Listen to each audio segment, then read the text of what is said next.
जय श्री राधे राधे मित्रों। सावित्री और सत्यवान मृत्यु पर विजय की गाथा बहुत पुरानी बात है। माद्र देश के राजा अश्वपति के कोई संतान नहीं थी। वर्षों तक संतान प्राप्ति की प्रार्थना करने के बाद उन्होंने देवी सावित्री की कठोर तपस्या की। उनकी तपस्या से प्रसन्न होकर देवी ने वरदान दिया कि उन्हें एक अत्यंत तेजस्विनी पुत्री प्राप्त होगी। कुछ समय बाद रानी मालविका ने एक सुंदर कन्या को जन्म दिया, जिनका नाम देवी के नाम पर सावित्री रखा गया। सावित्री बचपन से ही अपूर्व सुंदर, विदुषी और धर्मपरायण थी। उसके रूप और गुणों से लोग चकित था, परंतु कोई भी राजा या राजकुमार उसके योग्य वर बनने का साहस नहीं करता था।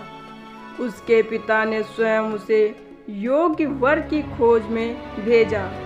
सावित्री देश देशांतर घूमी और अंततः उसे वन में रह रहे एक तेजस्वी युवक से प्रेम हो गया। नाम था सत्यवान।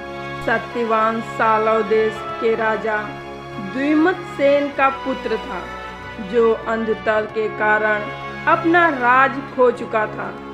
अब वह अपने पुत्र और पत्नी के साथ वन में तपस्वी जीवन व्यतीत कर रहे थे। सत्यवान अपने माता पिता की सेवा करता, जंगल से लकड़ियां लाता और तपस्वियों का सम्मान करता। उसका चरित्र निर्मल और हृदय अत्यंत उदार था। जब सावित्री ने अपने पिता को सत्यवान के विषय में बताया, तो अश्वपति ने नारद मुनि से उसकी कुंडली विचारने को कहा।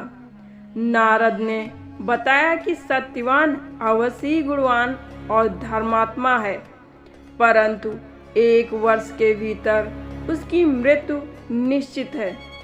यह सुनकर राजा अश्वपति चिंतित हो गए और बोले, बेटी, किसी अन्य वर का चयन कर लो। परंतु सावित्री ने दृढ़ता से कहा, पिता, मैंने एक बार जिसे अपना पति मान लिया, वही मेरे लिए जीवन भर के लिए परम सत्य है। मैं ना तो सत्यवान को छोड़ सकती हूँ, ना किसी और को अपना सकती हूँ। राजा अश्वपति ने विवश होकर उनकी इच्छा का सम्मान किया और सावित्री का विवाह सत्यवान से कर दिया। विवाह के बाद वह अपने पति और सास ससुर के साथ वन में रहने लगी। उसने राजसी सुख त्याग कर साधारण जीवन अपनाया और अपने कर्तव्यों में लग गई। व्रत और तपस्या का संकल्प। सावित्री को ज्ञात था कि 1 वर्ष के भीतर सत्यवान की मृत्यु निश्चित है। उसने दिन गिनना शुरू किया और जब मृत्यु का दिन निकट आया, तब उसने कठोर व्रत लिया। 3 दिन का निर्जला उपवास। उसने अपने व्रत के माध्यम से देवताओं और यमराज को प्रसन्न करने का प्रयास किया। नियति दिन जब सत्यवान लकड़ी काटने के लिए वन गया, तो सावित्री भी उसके साथ चल दी। सत्यवान ने मना किया, पर उसने कहा कि आज उसका मन वन में है। दोपहर होते होते सत्यवान को सिर में तीव्र पीड़ा होने लगी। उसने सावित्री की गोद में सिर रखा और धीरे धीरे उसकी सांसें मंद होने लगी। तभी सावित्री ने देखा कि एक गहरे काले वर्ण का पुरुष हाथ में दंड और पास लिए सामने खड़ा है। वह कोई साधारण व्यक्ति नहीं था, वह स्वयं यमराज थे, मृत्यु के देवता। यमराज ने सत्यवान के प्राण पास में बांध लिए और उसे साथ ले चलने लगे। सावित्री उनके पीछे पीछे चल पड़ी। धर्म की परीक्षा, धर्म की परीक्षा। यमराज ने सावित्री से कहा, हे साध्वी, अब तुम लौट जाओ, तुम्हारा कर्तव्य यहाँ समाप्त हुआ।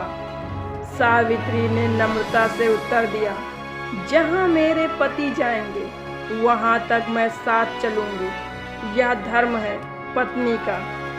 यमराज उसकी निष्ठा और धर्म ज्ञान से प्रभावित हुए और बोले, तुम धर्म की ज्ञाता हो, मुझसे एक वर मांगो। सावित्री ने कहा, मेरे ससुर द्विमतसेन का राज्य और नेत्र उन्हें पुनः प्राप्त हो जाए। यमराज ने कहा, तथास्तु, और आगे बढ़े। सावित्री पुनः उनके पीछे चल पड़ी। यमराज ने फिर मना किया। इस बार उसने नीति और धर्म के रहस्यों पर बातें की। यमराज और भी प्रभावित हुए और बोले, एक और वर मांगो। सावित्री ने कहा, मेरे माता पिता को 100 पुत्र प्राप्त हों। यमराज ने फिर से तथास्तु कहा। तीसरी बार जब यमराज ने कहा, अब तुम लौट जाओ, तब सावित्री ने और भी उच्च स्तर की तर्कशीलता और विनम्रता से उन्हें बातों में बांध लिया। यमराज ने फिर एक वर देने को कहा। इस बार सावित्री ने कहा, मुझे सत्यवान से 100 उत्तम पुत्र प्राप्त हो। यमराज चौंक उठे, पर वर तो दे चुके थे। अब बिना सत्यवान को जीवन दान दिए यह वर संभव नहीं था। यमराज मुस्कुराए और बोले, हे सत्यमयी स्त्री, तुमने मुझे पराजित कर दिया है। तुम्हारे प्रेम, बुद्धि और निष्ठा ने मृत्यु को भी बांध लिया है। जाओ, तुम्हारे पति को जीवन दान देता हूँ। यमराज ने सत्यवान को पुनर्जीवन दिया और अंतर्ध्यान हो गए। सत्य की विजय। सत्यवान ने आंखें खोली और पूछा, क्या हुआ सावित्री, मुझे नींद आ गई थी क्या? सावित्री ने मुस्कुरा कर कहा, सब ठीक है, चलो घर चले। घर लौटने पर पता चला कि उसी समय द्विमतसेन की दृष्टि लौट आई थी और उसे राज्य वापस प्राप्त हो गया था। जब यह समाचार राजा अश्वपति को मिला तो वे अत्यंत प्रसन्न हुए। उन्होंने सावित्री के तप और निष्ठा की प्रशंसा की और उसे नारी धर्म का सर्वोच्च आदर्श बताया। संदेश। सावित्री की यह कथा केवल एक स्त्री के प्रेम की नहीं, बल्कि यह उसके आत्मबल, बुद्धि और अडिग संकल्प की अमर गाथा है। उसने धर्म, नीति और प्रेम के माध्यम से मृत्यु जैसे अजीब तत्व को भी परास्त किया।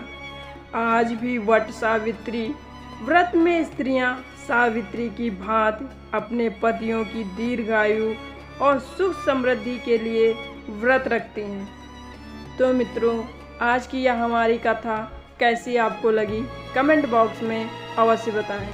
आपको हमारी कहानी अच्छी लगी हो तो प्लीज़ एक लाइक, शेयर और चैनल को सब्सक्राइब अवश्य करें और कमेंट बॉक्स में जय श्री राधे राधे अवश्य लिखें। फिर मिलते हैं एक नई कहानी के साथ। तब तक के लिए अपना ख्याल रखिए, खुश रहिए। धन्यवाद मित्रों।